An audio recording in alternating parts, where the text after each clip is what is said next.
আমি একজন ভার্সিটির লেকচারার, আর তোমরা আমার বিয়ে ঠিক করেছ ক্লাস 10-এর একটা মেয়ের সাথে। তোমাদের মাথা ঠিক আছে? ইরফানের কথায় তার মা বিরক্ত হয়ে বলল, আমাকে কেন এসব বলছো? তোমার বাবাকে গিয়ে বলো। তাছাড়া মেয়েটার আর 1 মাস পর এসএসসি এক্সাম, এরপর কলেজে উঠে যাবে। চিন্তা করো না। ইরফান রাগে কথা বলতে পারছে না ঠিক করে। 27 বছরের তাগড়া যুবক সে। বিয়ে করবে না এমন তো বলেনি, কিন্তু তাই বলে একটা বাচ্চাকে বিয়ে? ভাবতেই পারছে না, অসম্ভব। ডান হাতের আঙুল দিয়ে কপাল স্লাইড করতে লাগল। মেজাজি চুলগুলো কপাল ছুঁয়ে নেমে এসেছে। কনুই পর্যন্ত গুটানো হাতা, কনুই থেকে হাতের কবজি পর্যন্ত হাতের রগগুলো ফুলে ফেপে উঠেছে রাগের প্রভাবে। কপাল থেকে আঙুল সরিয়ে ঝাঁকড়া চুলের ভাঁজে একবার হাত চালিয়ে নিজেকে শান্ত করার বৃথা চেষ্টা চালাল। তবে তাতে সফল হল না বিন্দুমাত্র।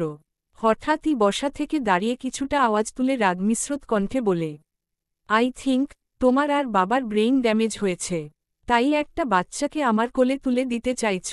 রেডি হয়ে থেকো, আমি তোমাদের ডক্টরের কাছে নিয়ে যাব। ওকে। ইরফান নেওয়াজের মা রুমা নেওয়াজ ছেলের কথায় তবদা খেয়ে চেয়ে আছে। তার ছেলে মেয়েটাকে বিয়ে করবে না বলে তাদের মেন্টাল বানিয়ে দিচ্ছে। অতঃপর রেগে বলল, তুমি লিমিট ক্রস করছো ইরফান। এটা কি ধরনের কথা? তোমার বাবা আর মেয়ের বাবা ছোটবেলায় একসাথে পড়েছে, খুব ভালো বন্ধু ছিলেন তারা। এরপর হঠাৎই মেয়েটার বাবা মারা গেল। মেয়ের মা তাকে নিয়ে চিন্তায় থাকে। তাছাড়া তোমার বাবার বন্ধু তোমার বাবাকে অনেক হেল্প করেছে, তার সামান্য প্রতিদান এভাবে দিতে চাইছে। তুমিও মেনে নাও।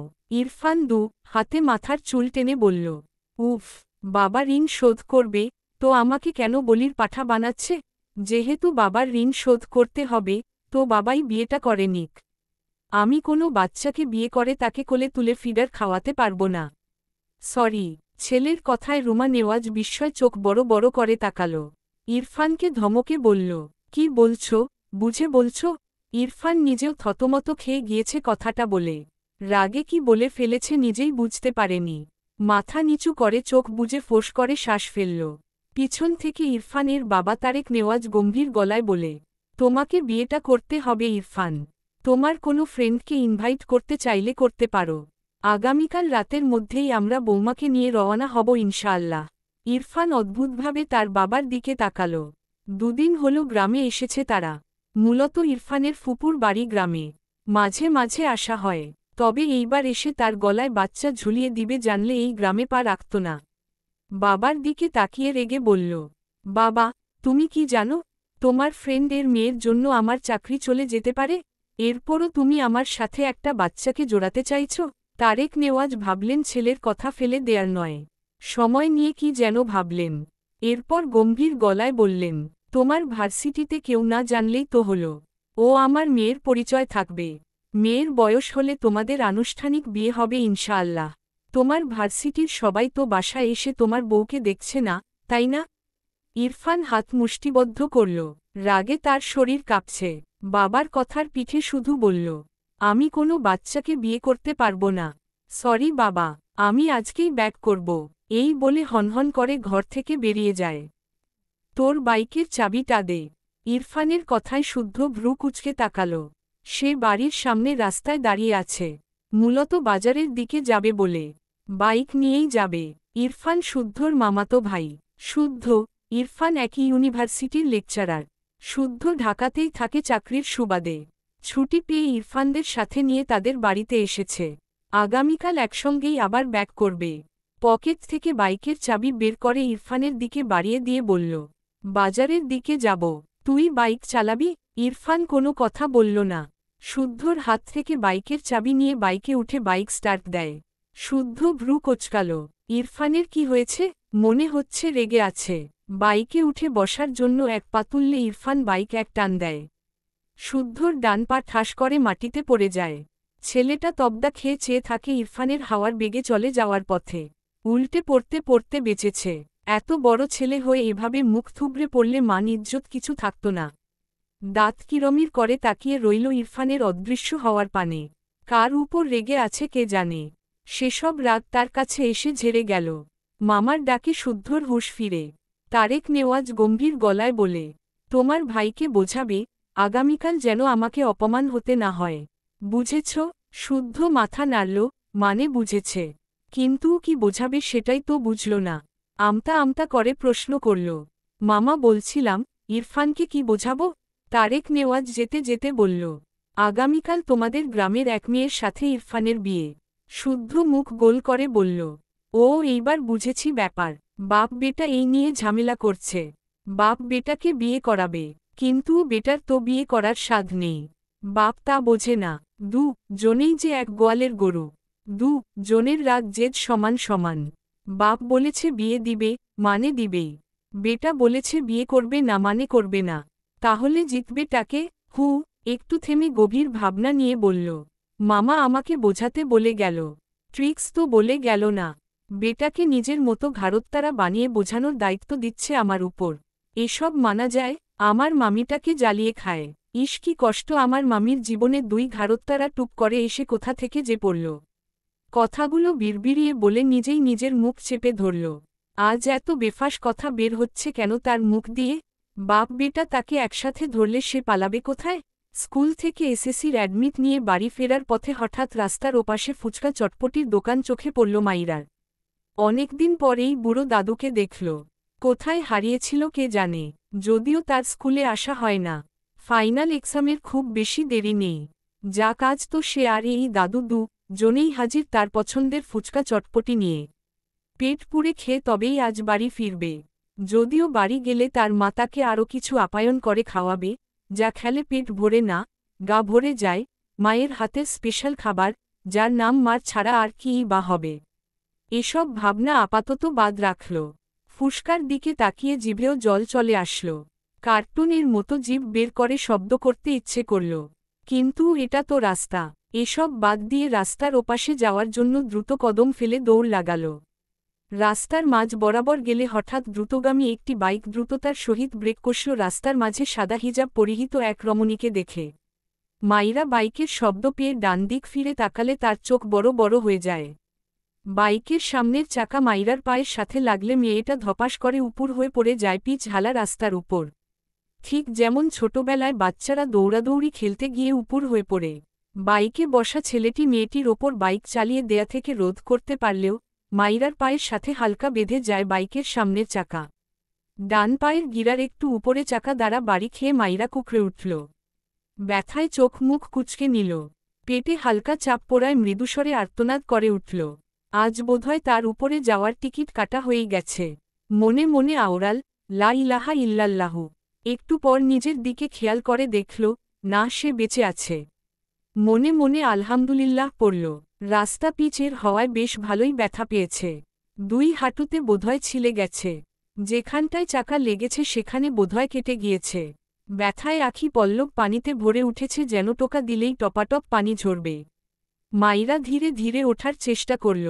2 হাতের তালু জ্বলছে। ইরফান বাইক থেকে নেমে দ্রুত পায়ে মাইরার নিকট এসে দাঁড়াল। অতঃপর গম্ভীর কণ্ঠে বলল, হেই, আর ইউ ওকে? ততক্ষণে মাইরা বেশ কষ্ট করে উঠে সোজা হয়ে বসেছে। দাঁড়াতে পারবে কিনা তাই নিয়ে দ্বিধায় ভুগছে। ইরফানের কথার কোনো উত্তর করল না। এই বেয়াদব লোকটার জন্যই তার এই অবস্থা। ধীরে ধীরে ওঠার চেষ্টা করছে মাইরা। অর্ধেক দাঁড়িয়েও পায়ের সাথে বড় হিজাব বেঁধে আবারও ঠাস করে পড়ে যায়। মাইরার মুখে অসহায়ত্ব ফুটে উঠেছে। কোমরে কত ব্যথা পেল। ইরফানের চোখে মুখে বিরক্তির ছাপ স্পষ্ট। রাগ এবং অহমিকা সত্ত্বেও সে মেয়েটিকে যেচে প্রশ্ন করল, কিন্তু মেয়েটি কোনো উত্তর দিল না। ইরফানের মনের মধ্যে এক অদম্য ক্ষোভ জেগে উঠল, যেন মুহূর্তে সে মেয়েটির মুখে একটি থাপ্পড় দিতে পারলে শান্তি পেত। মাইরা ভাবছে এই লোকটা যাচ্ছে না কেন। ভাবনার মাঝেই তার সামনে একটা হাত নিজের দিকে এগিয়ে আসতে দেখে মাইরা ভীত হয়। এই লোক তাকে ধরতে আসছে কেন? তার দিকে এভাবে হাত এগিয়ে আনছে কেন? রেগে গেল মেয়েটা। ভয়কে তাড়িয়ে ছেলেটার বাড়ানো হাতের দিকে দৃষ্টি রেখে কণ্ঠে ঝাঁঝ নিয়ে বলল, একদম আমাকে ছোবেন না। মেয়েদের ছোঁয়ার অভ্যেস নিয়ে বাইরে বের হন কেন? অসহ্য লোক, যত্ত সব। ইরফান বাইক থেকে নেমে আসলে তার পকেট থেকে বাইকের চাবিটা রাস্তায় পড়ে যায়। সেটা তুলতেই হাত বাড়িয়েছিল, কিন্তু মাইরার কথা শুনে তার হাত থেমে যায়। অর্ধেক উপুর হয়ে শক্ত চোখে একবার মাইরার দিকে তাকায়। ইচ্ছে করছে এই মেয়েকে থাপড়িতে গাল লাল করে দিতে। এমনিতেই তার বাবা মা এক বাচ্চাকে তার গলায় ঝুলিয়ে দিতে চাইছে বলে তার মাথা ঠিক নেই। মাথা ঠান্ডা করতে বের হল, এখানে আরেক বাচ্চা এসে জুটল। আবার তাকে ভুলভাল পদবি দিচ্ছে। রাগে মাথা ফেটে যাচ্ছে। শক্ত মুখাইবের গম্ভীর চাহনির যুবকটি দাঁতে দাঁত চেপে আওড়ায়। ইডিয়েট! এরপর রাস্তায় পড়ে থাকা চাবিটা তুলে নিল। মাইরা ইরফান এর ইডিয়েট বলা কথাটা শুনেছে। কিন্তু হাত, পা, কোমরে ব্যথা পেয়েছে ভালোই। তাই আপাতত শরীরের ব্যথায় জর্জরিত হয়ে রইল। মাইরা মাথা নিচু করে লোকটার পায়ের জুতোর দিকে চেয়ে আছে। চাবি তুলে নিয়ে এখনও এমন খাম্বার মতো তার সামনে দাঁড়িয়ে আছে কেন বুঝল না। কিছুক্ষণ পর মাইরা মাথা তুলে তাকায়, ছেলেটার পা থেকে মাথা পর্যন্ত দেখল। পা থেকে গলা পর্যন্ত তো একদম ঠিক আছে, ধূসর কালার প্যান্ট, শরীরে কালো শার্ট জড়ানো। শার্টের হাতা কনুই পর্যন্ত গুটানো। কিন্তু মাথার দিকে নজর পড়তেই মাইরার চোখ বড় বড় হয়ে গেল। ঠোঁট দুটো আপনা আপনি ফাঁক হয়ে গেল। এটা মানুষ, মানে সুস্থ মানুষ, নাকি পাগল? পা থেকে গলা পর্যন্ত তো সুস্থই লাগে, কিন্তু মাথার চুল এত বড় কেন? মাইরা এভাবে কাউকে দেখেনি। ছোটবেলায় হয়তো পাগলদের দেখেছিল। এও কি পাগল নাকি? ছেলেটার চোখের মণি বাদামি, গায়ের রং উজ্জ্বল ফর্সা, কালো, কিচকিচ চাপ দাড়ি, গার সমান মাথা ভর্তি ঝাঁকড়া চুল, মুখাবয়বে গাম্ভীর্যের ছাপ। ইরফান ফোন কানে নিয়ে কার সাথে যেন কথা বলছে। মাইরা বিরক্ত হয়ে ধীরে ধীরে বেশ কসরত করে উঠে দাঁড়াল। ভালোই ব্যথা পেয়েছে মেয়েটা। ডান হাত তুলে কোমরের একপাশে রেখে বাম পায়ের উপর সব ভর দিয়ে দাঁড়াল। ইরফান বাম হাত পকেটে গুজে ডান হাতে ফোন কানে নিয়ে কথা বলছে খুব সিরিয়াস মুডে। অবশ্য ইরফান মানেই সিরিয়াস। তার সামনে কেউ জোকস বললেও তার শক্ত মুখাবয়ব থেকে নড়চড় হয় না। মাইরার কেন যেন রাগ লাগল। চেঁচিয়ে উঠল, লাইসেন্সবিহীন বাইক চালাতে এসেছেন কেন মিস্টার? ইস, আমার হাত পা কোমর সব ভেঙে দিল। মাইরার কথায় ইরফান ভ্রু কুঁচকে তাকালো মাইরার দিকে। গম্ভীর গলায় বলল, ওকে বাই। এরপর কল কেটে ফোন পকেটে রাখে। মাইরার দিকে তাকিয়ে বলে, ওয়াট? মাইরা রেগে বলে, বধির নাকি? একটা মেয়ের অ্যাক্সিডেন্ট ঘটিয়েছেন আপনি, আর এখন ওয়াট ফোয়াট করছেন? ইরফান আঙুল উঁচিয়ে শক্ত গলায় বলে, হেই লিসেন, জাস্ট স্টপ। মাইরা বিরক্ত হল। বাদামি চোখের মণি, চাপ দাড়ি, জঙ্গলিদের মতো ঘাড় সমান বড় বড় ঝাঁকড়া চুলওয়ালা ছেলেটা ইংরেজদের মতো শুধু ইংলিশ ছাড়ছে। মাইরা কণ্ঠে ঝাঁঝ ঢেলে বলে, এই বিদেশি বিলাই বাংলাদেশে ইংরেজদের কোনো জায়গা নেই। বাংলাদেশে থাকতে হলে বাংলা বলুন। ইরফান হাত মুষ্টিবদ্ধ করে চেয়ে আছে মাইরার পানে। মাইরা একটু ভয় পেল হয়তো। ইরফান শক্ত কণ্ঠে বলে, আর একটা বাজে কথা বললে থাপড়িয়ে সব দাঁত ফেলে দিব, স্টুপিড গার্ল। কথাটা বলে আর এক সেকেন্ডও দাঁড়াল না। দ্রুত পায়ে বাইকে উঠে বাইক স্টার্ট দিয়ে মাইরার পাশ কাটিয়ে চলে যায়। মাইরা কোমরে হাত দিয়ে পিছন থেকে চেঁচিয়ে বলে, শালা ঘুষদাতা, নিশ্চয়ই ঘুষ দিয়ে লাইসেন্স পেয়েছে, আর এখন রাস্তায় এসে আমার মতো বাচ্চার কোমর ভাঙছে, আমাকে ছুতে আসছে। শালা বেয়াদব। ইরফান বোধহয় মাইরার বলা প্রথম দুটো শব্দ শুনতে পেয়েছে। বাইকের স্পিড বাড়িয়েছে। ইচ্ছে তো করছে এই মেয়ের উপর বাইক তুলে দিতে। উফ, এত চাপ নিতে পারছে না। মাইরার খাওয়ার মুড নষ্ট করে দিয়েছে লোকটা। খুঁড়িয়ে খুঁড়িয়ে হাঁটতে লাগল। বিড়বিড় করে লোকটাকে বকতে লাগল, মেয়েটা ভালো, অনেকের কাছে শুনেছি, একটু চঞ্চল, তবে ভদ্র। বাবা নেই, বুঝতেই পারছিস, দেখবি মেয়েটা ছোট হলেও ইয়া বড় বুঝদার হবে। চায়ের টং দোকানের পাশে বাইকে বসে আছে ইরফান। তার সামনে দাঁড়িয়ে শুদ্ধ তার মামাতো ভাই ইরফানকে বোঝাচ্ছে। ইরফানের গম্ভীর মুখাবয়বের কোনো পরিবর্তন নেই। একমনে ফোন স্ক্রোল করছে।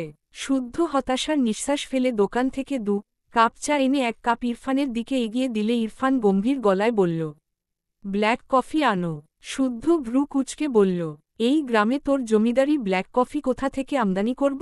এটা দিয়ে চালিয়ে নে। ইরফান কিছু বলল না। শুদ্ধ বুঝল এ খাবে না। নিজেই কাপ চা সাবার করল দাঁড়িয়ে দাঁড়িয়ে। এরপর কাপ দুটো রেখে এসে বলল, বলছিলাম, বিয়ে তো হবেই, মেয়েটাও বাচ্চা। তুই চুলগুলো এবার না হয় কেটেই ফেল, নয়তো বাচ্চাটা ভয় পাবে। ইরফান কথাটা শুনেই শক্ত চোখে শুদ্ধর দিকে তাকাল। রাতের অন্ধকারে চায়ের দোকানের মৃদুভাব আলো ইরফানের মুখে এসে পড়েছে। শুদ্ধ দেখল ইরফান তার দিকে খেয়ে ফেলা চোখে তাকিয়ে আছে। শুদ্ধ মেকি হেসে বলল, মিস্টেক মিস্টেক, তোকে তামিল মুভির নায়কদের মতো লাগছে রে। বাচ্চাটা তোকে দেখে কেরাস ক্রাশ খাবে। সত্যি বলছি। ইরফান তার ডান হাতে শুদ্ধর কলার ধরে মেজাজি গলায় বলে, আমি কোনো বাচ্চাকে বিয়ে করব না, আর একটা বাড়তি কথা বললে তোর গ্রামেই তোকে বালি চাপা দিয়ে দিব। শুদ্ধ ইনোসেন্ট ফেস বানিয়ে বলে, ওকে ওকে, আমার কলার ছাড়, তোকে বিয়ে করতে হবে না। ইরফান শুদ্ধর কলার থেকে হাত সরিয়ে বাইকের দুপাশে পা দিয়ে বসে টান দিয়ে চলে গেল। শুদ্ধ বিরক্ত হল, এ আবার কই যায়? ইরফান কবুল বলে উঠে দাঁড়াল। অতিরিক্ত রাগে তার পুরো শরীর থেকে যেন ধোঁয়া বের হচ্ছে। সে গাড়ি নিয়ে প্রায় অর্ধেক রাস্তা চলে গিয়েছিল। তার মা নাকি অসুস্থ হয়ে গিয়েছে, এসে দেখেছে সত্যিই অসুস্থ হয়ে গিয়েছে। প্রেশার ফল করেছিল, কিন্তু এভাবে তাকে বিয়ে করানোর জন্য তার বাবা মা এমন উঠেপড়ে লেগেছে কেন বুঝল না। বিয়ে করিয়েই ছাড়ল।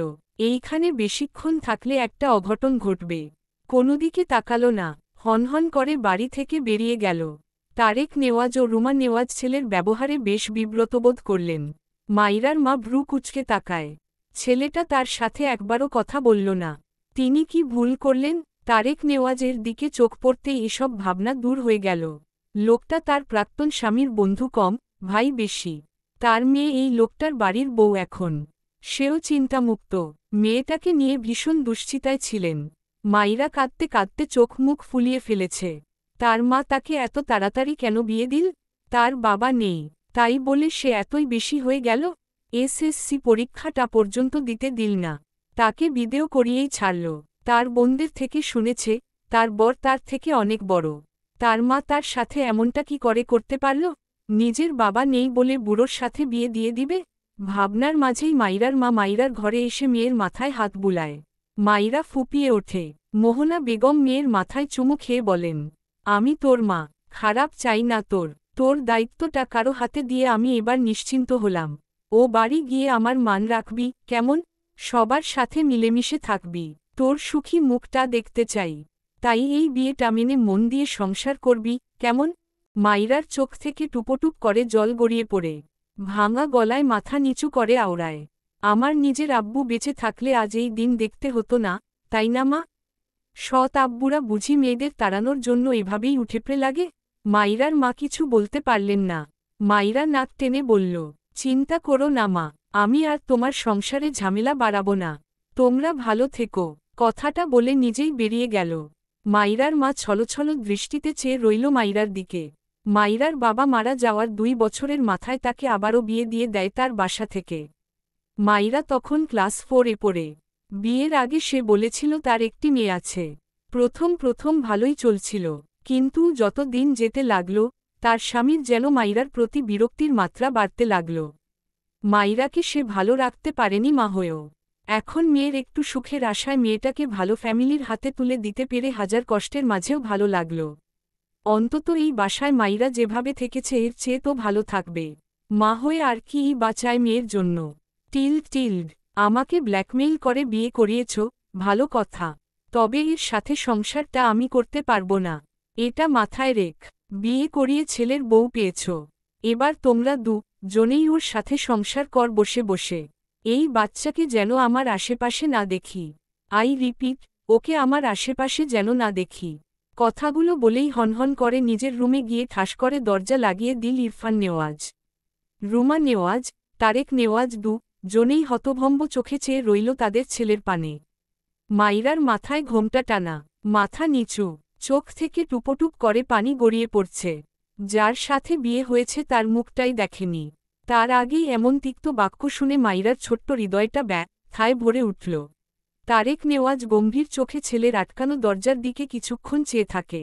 এরপর স্ত্রী রুমার দিকে তাকালে দেখল তার স্ত্রী কটমট দৃষ্টিতে তার দিকেই চেয়ে আছে। তারেক নেওয়াজ গলা ঝেড়ে বলল, তোত্তারা ছেলে তো তোমার, আমার দিকে এভাবে তাকাচ্ছ কেন, আজব। রুমা নেওয়াজ ফোসফুস করতে করতে বলে, হয়েছে তোমার ছেলেকে বিয়ে করানো? স্বাদ মিটেছে? তারেক নেওয়াজ ফোঁস করে শ্বাস ফেলে বলে, না মেটেনি। মানে, তোমার লজ্জা করে না? ছেলে একটা বউকেই ছুঁড়ে ফেলছে, আবার আরেকটা করানোর স্বপ্ন দেখছ? তারেক নেওয়াজ ভোতা মুখে বলে, আনুষ্ঠানিক বিয়ে তো হয়নি, সেই বিয়ে না হওয়ার আগেই স্বাদ কেন মিটবে? দ্বিতীয় বিয়ের করাবো কেন? রুমা নেওয়াজ বোকা চোখে তাকালেন স্বামীর পানে। এরপর রাগে গোজগোজ করতে করতে ধূপধাপ পা ফেলে ঘরের দিকে যায়। শব্দ করে বলে, যা ইচ্ছে কর, তোমার ছেলের বউকে যেখানে ইচ্ছে রাখো, আমাকে এসবে জোড়াবে না। পিছন থেকে তারেক নেওয়াজ দীর্ঘশ্বাস ফেললেন। কিছুটা দূরেই মাইরা মাথা নিচু করে দাঁড়িয়ে আছে। তারেক নেওয়াজ এগিয়ে গেলেন মাইরার দিকে। মাইরার গায়ে লাল শাড়ি জড়ানো, মাথার উপর লাল হিজাব বাঁধা। তারেক নেওয়াজ মাইরার মাথার উপর হাত রেখে নরম গলায় বলেন, আম্মু ভয় পাচ্ছ? মাইরা মাথা নিচু করেই দিকে মাথা নাড়িয়ে না বোধক উত্তর জানায়। তারেক নেওয়াজ দীর্ঘশ্বাস ফেলেন। তিনি বুঝতে পারছেন না এই পরিস্থিতিতে আসলে কি করা উচিত। তার ছেলের রাগ সম্পর্কে তার ধারণা আছে। তার আরেকটা ভোলাভালা ছেলে থাকলে ইরফানের দিকে আর নজর দিতেন না, কিন্তু ছেলে যে একটাই। তার বন্ধুর এই মেয়েকে ছেলের বউ করা বহু দিনের স্বপ্ন। বন্ধু বেঁচে নেই বলে সব ভুলে যেতে পারেন কিভাবে? মাইরার মাথায় হাত বুলিয়ে বলে, এসব কিছু ভুলে যাও। এখন থেকে তুমি আমার মেয়ে, বুঝেছ? আমার মেয়ে আমার বাসায় থাকবে, আর কোনোদিকে মন দিবে না, শুধু পড়াশোনায় মন দিবে, বুঝেছ? মাইরা অবাক হয়। বাড়ির অন্য মানুষদের ব্যবহার যতটা করুন, এই লোকটার ব্যবহার তার চেয়ে হাজার গুণ ভালো। তারেক নেওয়াজ মাইরার হাত ধরে একটি ঘরের দিকে নিয়ে যেতে লাগলেন। মাইরা নীরবে তার শ্বশুরের পিছু পিছু যায়। মাইরা তারেক নেওয়াজকে চেনে। ইনি তাদের বাড়িতে বেশ কয়েকবার গিয়েছিল। তার ভালোমন্দ জিজ্ঞেসও করত। সবচেয়ে বড় কথা, ইনি যে তার বাবার বন্ধু ছিল এটা সে জানত। কিন্তু তার পরিবারের কাউকে কখনো দেখা হয়নি। বিয়ে হওয়ার সুবাদে সবাইকে দেখা হলো, সাথে সবার আচরণও দেখা হলো। ডান হাতে চোখ মুছে নিল। তার আব্বু মারা যাওয়ার পর থেকে তার জীবনটা এমনই হয়ে গিয়েছে। তবুও গ্রামে হেসে খেলে দিন কেটেছে। কিন্তু এখানে কি করে থাকবে? ইনা তার খালাতো বোনের বাড়ি বেড়াতে এসেছে। গ্রাম তার ভালো লাগে বেশ, কিন্তু তার খালাতো বোনসহ তার বান্ধবীরা সবাই মিলে একটা ট্যুর দিবে ঠিক করে। সে কি এই সুযোগ হাতছাড়া করে? ফতাফত চলে এসেছে খালার বাড়ি। বাবা মা ভাইয়া কেউ রাজি না, তাকে একা যেতে দিবে না কিছুতেই। এরপর সে জেদ দেখিয়ে বলেছে ট্যুরে যাবে না, তবে খালার বাড়ি যাবে। এক প্রকার কাউকে না বলেই ঘুরে এসেছে। এবার কেউ না জানলেই হলো। তার খালা বলবে না, তার খালা তার বান্ধবী বলা যায়। সারাদিন জার্নি করে শরীর জুড়ে ক্লান্তির ছড়াছড়ি। এর মাঝেই একটু আগে তার বাবা ফোন দিয়ে জানায় তার ভাইয়ের নাকি বিয়ে হয়ে গিয়েছে। কথাটা শুনে সে হজম করতে পারছে না। ওপাশ থেকে তারেক নেওয়াজ হ্যালো হ্যালো করছে। এপাশে ইনায়ার খবর নেই। ইনায়ার খালাতো বোন জাহারা ঘরে এসে ইনায়াকে এভাবে তবদা খেয়ে বসে থাকতে দেখে অবাক হয়। এগিয়ে এসে ইনায়াকে ঝাঁকি দিয়ে বলে, এই কি হয়েছে তোর? খালু ওপাশ থেকে হ্যালো হ্যালো করছে, তুই জবাব দিচ্ছিস না কেন? ইনা ভ্রম থেকে বেরিয়ে ঝাঁকি দিয়ে উঠল। ফোন লাউডে থাকায় জাহারা শুনতে পেয়েছে ইনায়ার বাবার গলা। ইনা কোনোরকমে বাবাকে বলল, বুঝেছি বাবা, কালকেই আসছি খালামণিদের সবাইকে নিয়ে। এখন রাখছি, বাই বাই বাই বলেই কল কেটে দেয়। জাহারা ভ্রু কুচকে চেয়ে আছে ইনায়ার দিকে। ইনা হাতের ফোন রেখে খুশিতে জাপটে ধরে জাহারাকে। এরপর জাহারার হাত ধরে ঘুরতে থাকে। হাসতে হাসতে বলে, আপু আপু, অনেক বড় অসাধ্য সাধন হয়েছে, আমার বিশ্বাসই হচ্ছে না। জাহারা বিরক্ত হয়ে বলল, তুই কি আমাকে বলবি হয়েছেটা কি? তোর কি বিয়ে ঠিক হয়েছে? ইনা তার ঘোরানি থামিয়ে প্রফুল্ল কণ্ঠে বলল, আপু আপু, বিয়ে আমার ঠিক হয়নি, তবে একজনের বিয়ে অলরেডি হয়ে গিয়েছে। মানে, কার? ইনা হেসে বলতে থাকে, ইরফান ভাইয়ার বিয়ে হয়ে গিয়েছে। তুমি ভাবতে পারছো ইরফান ভাইয়ার বউ হয়ে গিয়েছে? কাউকে না জানিয়ে এভাবে বিয়ে দেয়ার কারণ জিজ্ঞেস করবে না তোমরা, জানি। কারণ সবাই ভাইয়াকে জানো। সবাইকে না জানানোর চেয়ে আশ্চর্যজনক ব্যাপার হচ্ছে ইরফান ভাইয়ার নাকি বিয়ে হয়েছে। ওয়াহ, কিভাবে সম্ভব? সো এক্সাইটেড ভাবিকে দেখার জন্য। জাহারা স্তব্ধ চোখে ইনায়ার দিকে তাকিয়ে আছে। ইরফান ভাই বিয়ে করেছে? তার কাছে অবিশ্বাস্য লাগল। ইনা তার ফোন নিয়ে ইরফানকে সরাসরি ভিডিও কল দেয়। সে একনজর তার ভাবিকে দেখতে চায়। তার তোত্তারা নাম্বার 1 ভাইকে বিয়ে করেছে মানে সেই মেয়ে কতটা স্ট্রং হবে সেটাই ইনায়ার ভাবনায়। ইনা ফোন দিলে প্রথমবার রিসিভ হয় না। মেয়েটার মন খারাপ হয়, ফোন রেখে দেয়। মন খারাপ করে জাহারার দিকে তাকিয়ে বলে, আজ ওদের বিয়ের প্রথম রাত, আমার হয়তো কল করা উচিত হয়নি তাই না আপু? আসলে এক্সাইটমেন্টে কল দিয়েছি। তখনই ইনায়ার ফোন বেজে ওঠে। ইনা দ্রুত ভাইয়ের কল রিসিভ করে কিছু বলার আগেই ইরফান গম্ভীর গলায় বলে, ট্যুর কেমন হলো? ইনায়ার হাসি হাসি মুখটা মুহূর্তেই চুপসে যায়। ঢোক গিলে। তার ভাই কিভাবে জানল সে ট্যুরে গিয়েছিল? সে তো কাউকে বলেনি। ইরফান টেবিলের উপর ল্যাপটপ রেখে সোফায় বসে ভার্সিটির কাগজপত্র গুছিয়ে রাখছিল। ইনায়ার নীরবতায় কাজ করতে করতে গম্ভীর গলায় বলে, বাসা থেকে বের হওয়া এটাই লাস্ট ছিল তোর। আর তোর পাশের গর্ধব আমার হাতে বেহিসাব থাপ্পড় খাবে। ওকে রেডি থাকতে বলিস। জাহারার কোনো ভাবান্তর নেই। ইনা বারবার ঢোক গিলছে। কোন দুঃখে যে কল করতে গেল। এখন নিজেই বাস খাচ্ছে। প্রসঙ্গ পাল্টাতে মেকি হেসে বলল, ভাইয়া কংগ্রাচুলেশনস। ইনায়ার কাজে ডুবে থেকেই ভ্রু কুচকে বলল, হোয়াই? ইনা অবাক হল। বিয়ে করেছে, সে কংগ্রেস করছে, অথচ তার ভাই বলছে কেন সে কংগ্রেস করছে। তার মাঝে আবার এসব কাজ বাজ করছে। নতুন বউ রেখে এসব কি করছে তার ভাই? ভাবনা রেখে বলল, ভাবিকে দেখতে চাই। ক্যামেরাটা একটু ঘোরাবে ভাইয়া? ইরফানের হাত থেমে যায়। ভ্রু কুচকে ল্যাপটপের দিকে তাকিয়ে বলে, কার ভাবি? ইনা বিরক্ত হয়ে বলে, আমার ভাবি, তোমার বউ। কথাটা শোনার সাথে সাথে ইরফান রেগে ল্যাপটপ ঠাস করে বন্ধ করে দেয়। ওপাশে ইনা তবদা খেয়ে যায়। কি হল? জাহারার দিকে খেয়াল করলে দেখল, সে উল্টো ঘুরে শুয়ে পড়েছে। ইনা এগিয়ে গিয়ে বলল, জাহারা আপু, ভাইয়া তো রেগে গেল। জাহারা কোনো কথা বলল না। ইনা হতাশার শ্বাস ফেলে বলে, ভাইয়া হয়তো শুধু কবুল বলেছে, বউ মানছে না। এখন কি হবে? জাহারা উৎফুল্ল হয়ে বলল, সত্যি? ইনা ঝাঁকি দিয়ে ওঠে, বুকে থুতু দিয়ে বলে, তাই তো মনে হল। কিন্তু তুমি খুশি হচ্ছ কেন? জাহারা থতমত খেয়ে মন খারাপ করে বলল, এমনি। তুই ঘুমা।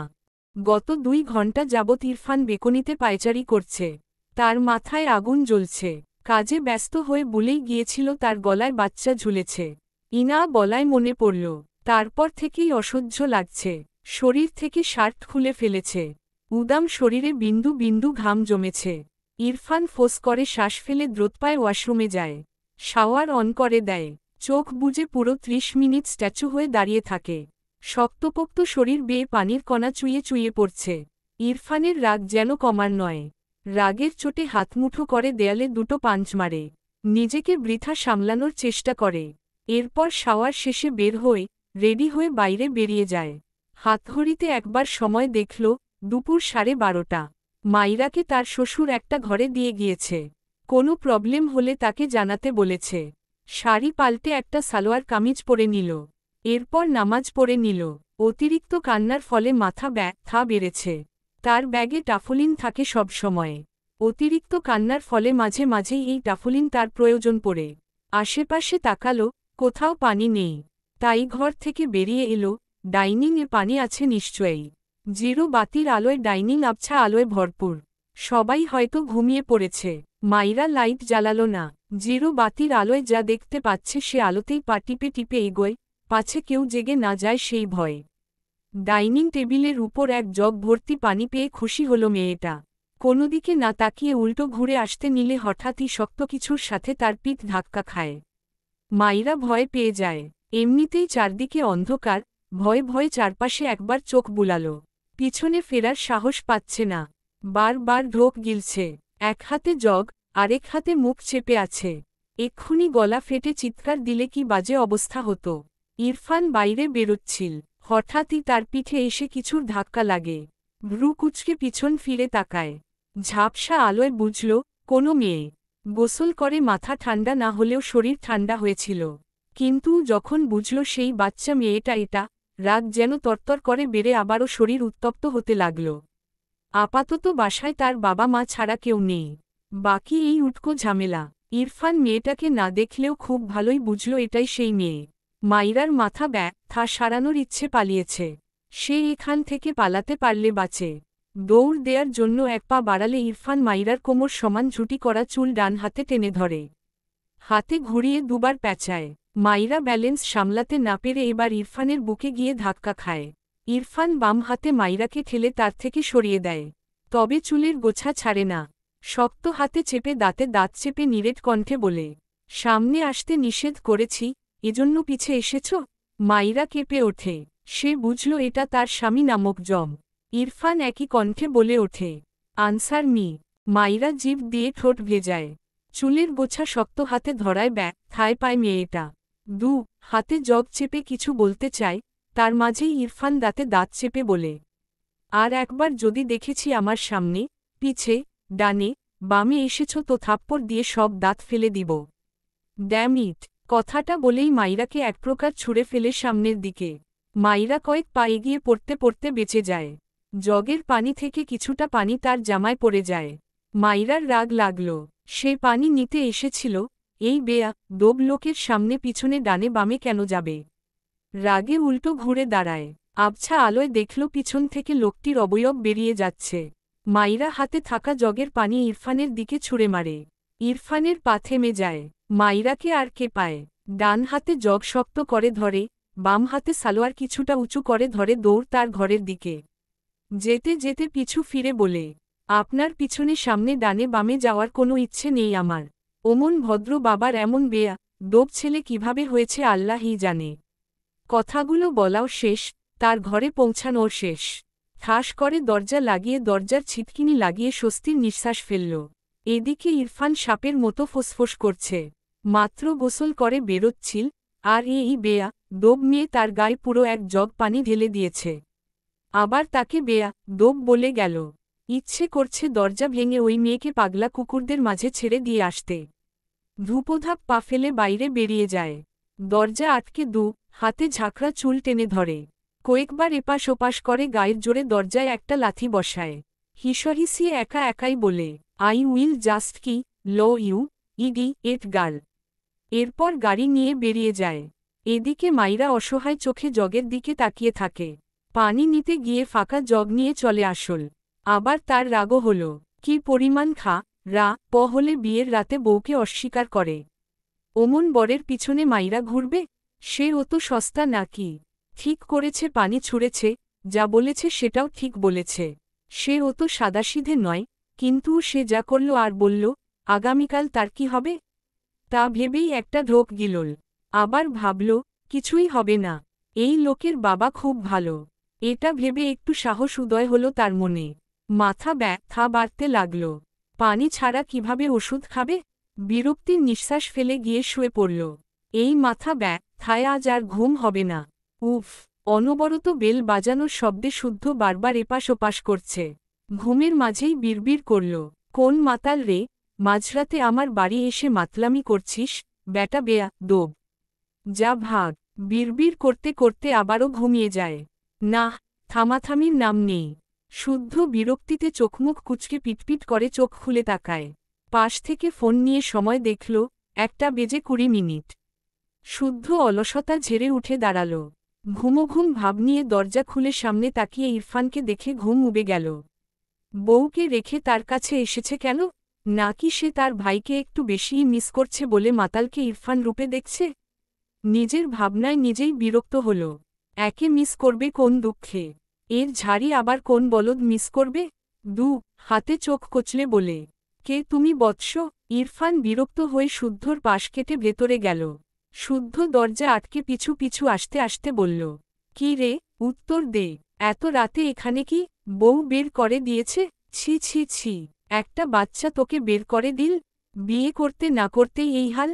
ইরফান রেগে শুদ্ধর কলার ধরতে নিলে শুদ্ধ মেকি হেসে বলে, শরীরে কিছু নেই, কলার কই পাবি? তোর প্রবলেম হলে আমি শার্ট পরছি। ইরফান শুদ্ধর মাথার চুল মুষ্টি করে ধরে দাঁতে দাঁত চেপে বলে, আর একটা বাজে কথা বলবি না। স্টপ! শুদ্ধ কাদো কাদো মুখ করে বলল, ঠিক আছে, ঠিক আছে। আমার সব এমন টানাটানি করার কোনো মানে হয়?